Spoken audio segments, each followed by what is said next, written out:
విడిపించే దేవుడు విడిపించి నిన్ను విడిచిపెట్టాడు. నీతో కూడా ఆయన నడవబోతున్నాడు, నిన్ను ఆయన నడిపించబోతున్నాడు. చేతులతో కామెంట్ చెప్తాం అందరూ గట్టిగా, చేతులతో హల్లెలూయా చెప్పండి. నిన్ను విడిపించిన దేవుడు నడిపించును గాక. నిన్ను విడిపించిన దేవుడు, నీ సంఖ్యల నుండి విడిపించిన వాడు నిన్ను నడిపించును గాక. ఈ రాత్రి భారతదేశమునకు స్వాతంత్రమును కలగ చేసిన దేవుడే నీ సంఖ్యల నుండి నిన్ను విడిపించి నిన్ను నడిపించుటకు ఆయన శక్తి కలిగిన దేవుడై ఉన్నాడు. ఇప్పుడు విడిపించిన దేవుడు నడిపిస్తానన్నాడు. ఎంతవరకు నడిపించున్నాడు అని మాటకొస్తే, ఎర్ర సముద్రం ఎదురైంది. ఎర్ర సముద్రం ఎదురైతే కూడా ఏమాత్రం వాళ్ళు విడిచిపెట్టకుండా సముద్రాన్ని దాటింపచేస్తున్నాడు. ఇంకొంత దూరం వెళ్ళిన తర్వాత దాహం అని ఎదురు చూస్తున్నారు. మధురమైన మాధుర్యమైన నీటి కొరకు ఎదురు చూస్తే చేదైన నీరు ఎదురైంది. చేదైన నీళ్ళు ఎదురైనప్పుడు కూడా విడిపించిన దేవుడు నడిపిస్తానని వాగ్దానం చేస్తున్నాడు కనుక చేదైన మారాను మధురముగా దేవుడు మార్చున్నాడు.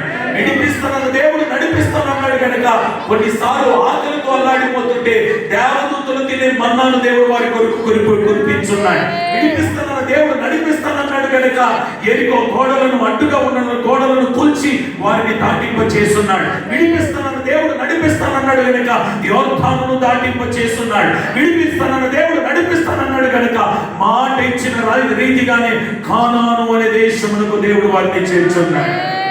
నేను అంటాను, ఈ రాత్రి నీకు మాట ఇచ్చిన దేవుడు నరుడు కాదు. నీతో వాగ్దానం చేసిన దేవుడు సామాన్యుడేమి కాదు. నీతో వాగ్దానం చేసిన వాడు మనుషుడు కాదు. నీ సంఖ్యలను ఊడదీసి, నీ సంఖ్యలను విప్పి, నీ కట్లను విప్పి, నీ గొలుసులను విప్పి నీకు స్వాతంత్రం ఇస్తానన్న దేవుడు విడిపించడం మాత్రమే కాదు, అంతము వరకు నిన్ను నడిపించగలిగిన వాడు. ఆయన పేరు నజరేయుడైన యేసు.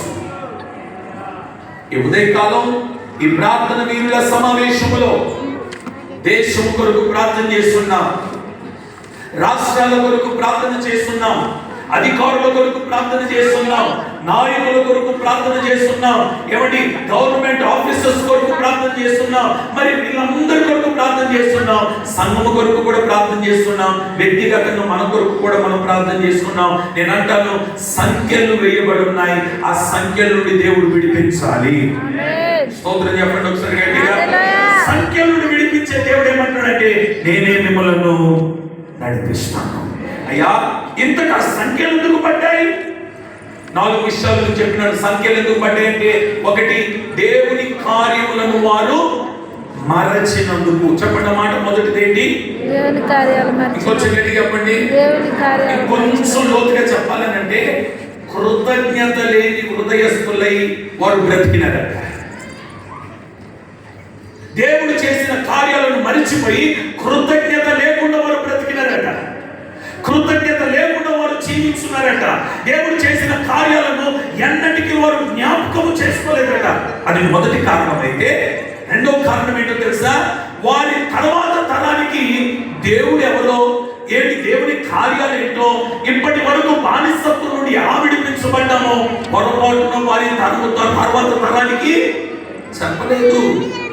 విచిత్రం తెలుసా? నా దగ్గరికి ఒక తల్లి వచ్చి, అయ్యా, మా కుమార్తె చేయకూడదు పని చేసేసిందయ్యా, ఎక్కడికో వెళ్ళిపోయి వివాహం చేసేసుకుందయ్యా అని చాలా బాధపడుతూ చెప్పింది. నేను అన్నాను, అమ్మా, ఆమె తప్పు చేసిందని చెప్తున్నవే, ఇప్పుడు చెప్తున్నవే, మరి నువ్వు నమ్ముకున్న దేవుని గురించి ఆ బిడ్డకి ఎప్పుడైనా బోధించినవా అని అంటే, ఆ వయసులో మన మాట ఏమంటారయ్యా వాళ్ళు అని అంటుంది.